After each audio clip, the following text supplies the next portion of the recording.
अष्टकम। इसका पाठ दामोदर मास यानी कि कार्तिक मास में अवश्य करना चाहिए।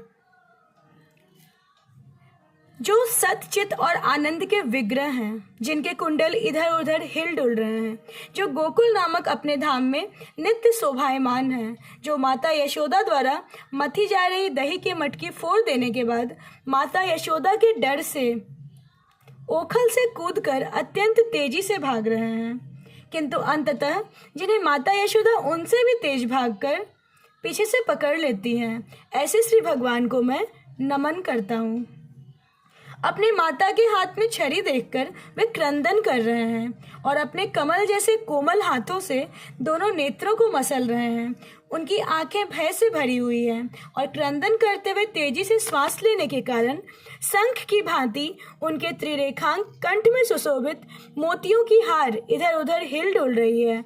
ऐसे श्री भगवान को मैं नमन करता हूँ, जो रस्सी से नहीं बल्कि अपनी माता के प्रेम से बंधे हुए हैं, जो अपने बाल्यकाल की लीलाओं से सभी गोकुल वासियों को आध्यात्मिक प्रेम के आनंद कुंड में डुबो रहे हैं और इस प्रकार ऐश्वर्य भाव के भक्तों और ज्ञानी भक्तों को यह बता रहे हैं कि वे अपनी प्रेमी भक्तों द्वारा जीत लिए गए हैं। ऐसे दामोदर भगवान को मैं सत सत नमन करता हूँ।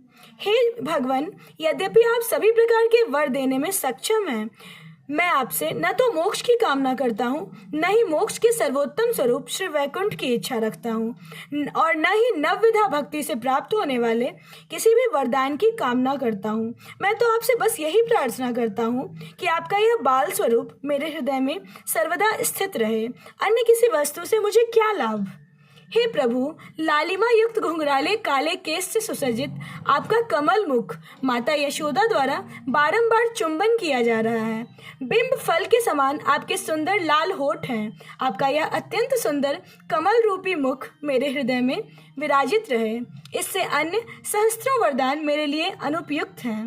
हे प्रभु, मेरा आपको नमन है। हे दामोदर, हे अनंत, हे विष्णु, आप मुझ पर प्रसन्न होइए, क्योंकि मैं संसार रूपी दुख के समुद्र में डूबता जा रहा हूँ। मुझ दीनहीन पर आप अमृतमय कृपा वृष्टि कर उद्धार कीजिए और कृपया मुझे दर्शन दीजिए।